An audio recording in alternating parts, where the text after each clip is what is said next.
Thank you, Martijn. I'm also want to be part of the club. So I'll tell you in a minute why. So thank you. Thanks for being here. Like Jeff, I'm also a psychologist undercover working at the marketing department at the University of Amsterdam. But today I want to talk about a project I'm actually doing with colleagues here at the University of Groningen and the Department of Humanities. I've worked together with linguists, and they have a really rich tradition of trying to understand historical social changes and also using different methods to do that. And that's basically, I paired up with these people to try and understand. In the Netherlands, we've recently had a successful, depending on your political affiliation, I guess, but successful example of a social tipping point. It used to be very normal during the Sinterklaas tradition to have people blackface as part of the tradition, and that recently changed, at least changed in the major cities in the Netherlands. And this is, I think, a very interesting example that I want to understand. How did that happen? Because it may also allow us to learn something that may apply to other transitions as well.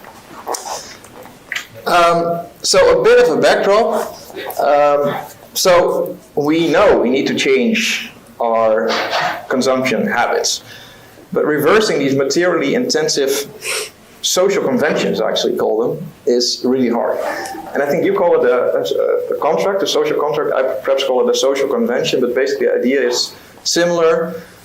People often don't have necessarily a very strong preference for A or B, but they have a very strong preference to coordinate with others. So if you organize a barbecue, what do you put on a barbecue? Well, probably meat, because you think other people expect there to be meat. And if there's meat on the barbecue and you're a flexitarian, you will start eating it. So it's basically a coordination game together. And this also keeps us stuck sometimes in unsustainable social conventions, because we conform to whatever we think other people consider to be normal, and this also influences what other people do. So I agree with you. We're constantly coordinating with others, but often we don't see this consciously. But that's a big problem when it comes to tackling climate change. And that makes change so difficult, because once these conventions are ingrained in a culture, they tend to self-perpetuate. They're in equilibrium that is stable unless it somehow gets disrupted. And it does get disrupted. So there are all kinds of examples where social norms have changed. Of course, recently smoking inside. 20 years ago, well, perhaps a bit more, perhaps one of you would actually be lighting a cigarette right now. That's now almost unthinkable. Right? So how does that happen? Well, Maddie actually already quickly touched upon a paper that we jointly wrote together with Thijs and Linda. And that we basically said, what if you combine literature on diffusion in marketing with social psychology and minority influence? And what basically then comes out? And long story short, what we basically say is these moral innovators are needed to disrupt these social conventions. They create a lot of friction, but that friction might be necessary in the end to allow institutions to say, hey, now there is public support for institutional change, which then also influences the behavior of the laggards. So basically there, according to our model, there's 5 phases of social change. The first one is something that we used to take for granted. There's a very small group that now starts saying, but hey, actually this is really weird for these and these moral reasons. This is what we call the phase of moral recognition. But at the first stage, it's just a really tiny group. And it needs to scale up to a broader group before it actually can make a big difference. And that's what we call moral amplification, when these ideas that are created in the smaller group gets amplified, basically. That then may lead to a situation where there's a lot of turbulence, there's a lot of instability, there could be tipping dynamics, there could be policymakers that say, hey, let's act on this initiative, there could be businesses saying, hey, let's cater to this new demand, and then you get this self-perpetuating change, and ultimately you move to an alternative, stable state. You've reached the tipping point.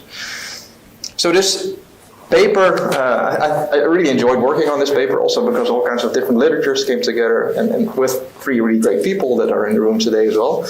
But it also implicitly led to all kinds of hypotheses about how change happens. And one hypothesis is, before there will be some kind of tipping point, you need to somehow create this notion within a broader part of society that something that we used to take for granted is actually weird or not self-evident. So this is what we call moral relevance. And that doesn't mean that everybody agrees that it's wrong, but at least there must be this widespread idea that other people consider it weird. So that's moral relevance. And secondly, in this graph, and now I'm exaggerating a bit, we also say before there's wide-scale institutional change, there could already be a big social push for change. And then institutions are basically lagging behind attitudinal change. So there's many, many more hypotheses I guess you can draw for our model, but let's just zoom in on these two. And let's see whether this applies, for instance, to this tradition of Zwarte Piet. So for those of you who don't know, I have a little movie that explains the background of Zwarte Piet. But why this transition is so interesting, it's unsuccessful. It has tipped recently, but because it has tipped so recently, we have some really rich data to document how this happened. So for instance, we have YouTube data. So Sinterklaas is this local tradition, so every big city in the Netherlands has their own version of the parade where Sinterklaas enters the city, and there is YouTube footage of these parades. So we could sounds a bit harsh, but we could just quantify the color of the peat shifting over time in these cities. We also have all kinds of newspapers that reported basically on this change that allows us to gauge what was the motivation for the municipalities to change. We also have data on Twitter. Like Jinan also collected data on Twitter to basically document not only what happens in one moment in time, but how does the discourse on Twitter shift over time. And thirdly, we also have opinion polls from Ipsos that also documented people's public support or people's discomfort with Zwarte Piet. So triangulating across these four data sets, we try to kind of understand retrospectively how did change happen, and did we see this first opinions changing more relevance before we saw institutional change. I already realized there's way too much to tell, so I will definitely skip stuff, but bear with me. A bit of background. Actually, I will skip this part. It will take too much time. It's a really funny movie. I can share the slides. But basically, this is a classical black peat, as is common, used to be common in the Dutch tradition. And they actually went to London. And then they basically interviewed different people in London, basically explaining this Dutch tradition. And of course, from a foreign perspective, it is really, really weird to blackface. But in the Dutch tradition, it's completely normal. It has happened for the last 150 years. And it's only recently that there was this widespread idea that, hey, perhaps there's a minority taking issue with this. But this changed relatively late. There are still some municipalities in the Netherlands that still have completely black peat. So I know from a foreign perspective, this sounds really weird, but I know sort of independent of what you think yourself, it's at least a very interesting case that we wanted to understand. A bit about why would you want to get rid of blackface? I guess I don't need to tell you as psychologists, but long story short, if in culture there's all kinds of implicit signals that basically reinforce status differences, this is going to have a palpable impact on how minorities see themselves, and it can lead to self-perpetuating inequality. So that's why you need to disrupt this stuff. And then one example of this is part of the Dutch tradition were children's songs.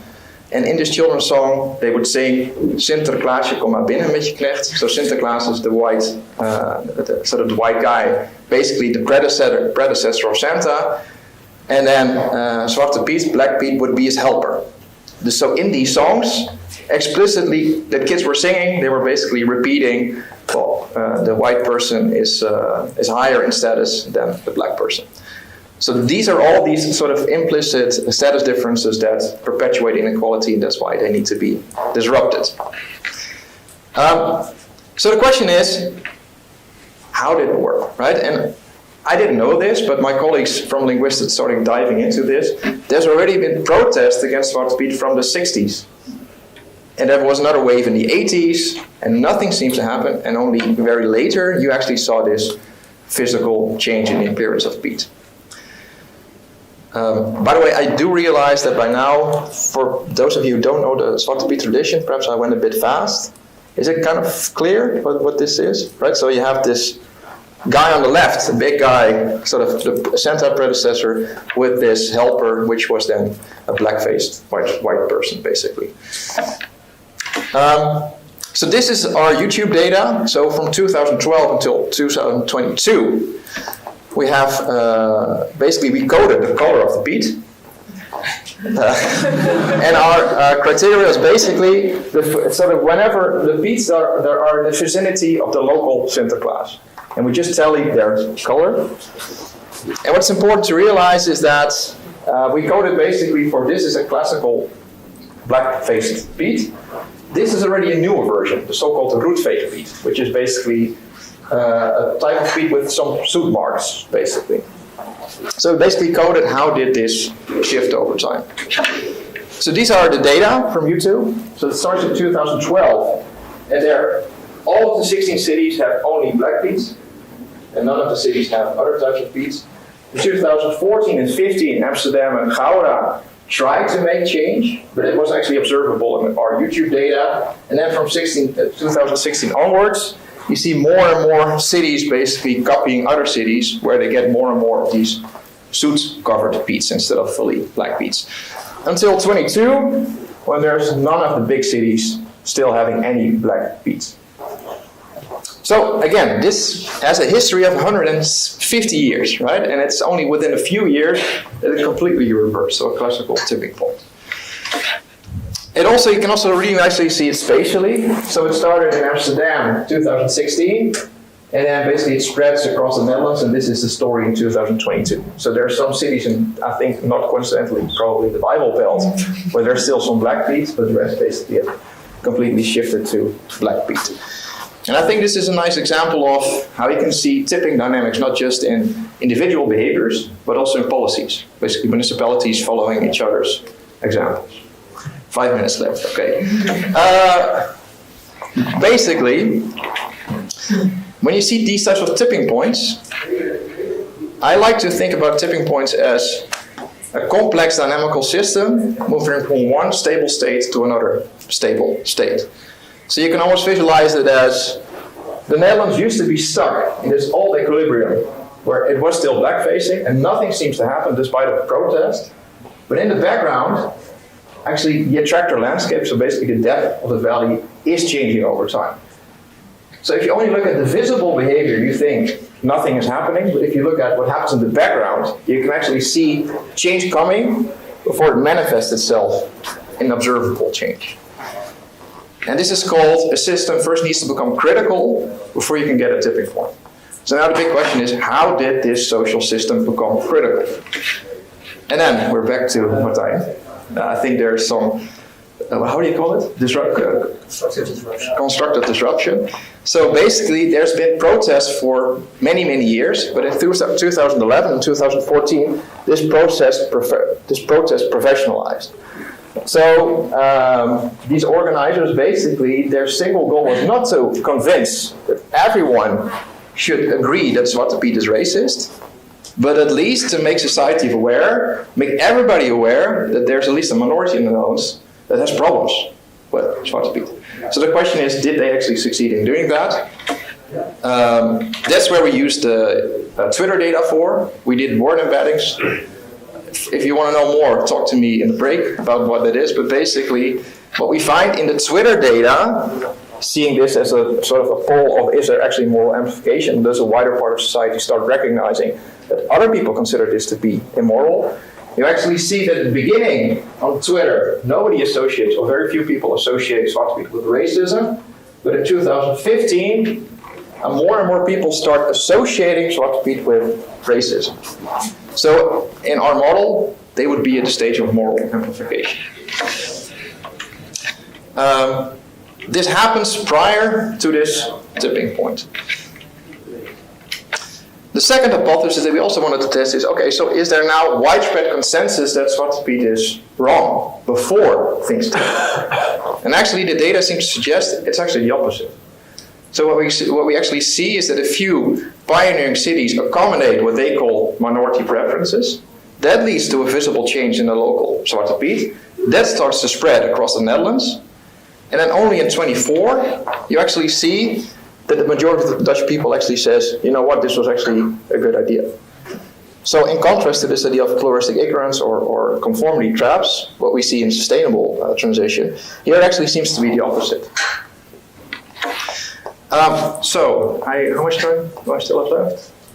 1 minute, okay, good. So basically, in a way, we use the Zwarte Piet data to test our model, but I think actually, and this is also what is basically what we saw in your PhD thesis as well, what we see is that there's this fundamental feedback loop. There's a few individuals pushing for institutional change. That institutional change then can perpetuate itself. That leads to the appearance of norms changing, and once norms change, people start updating their moral opinions as well.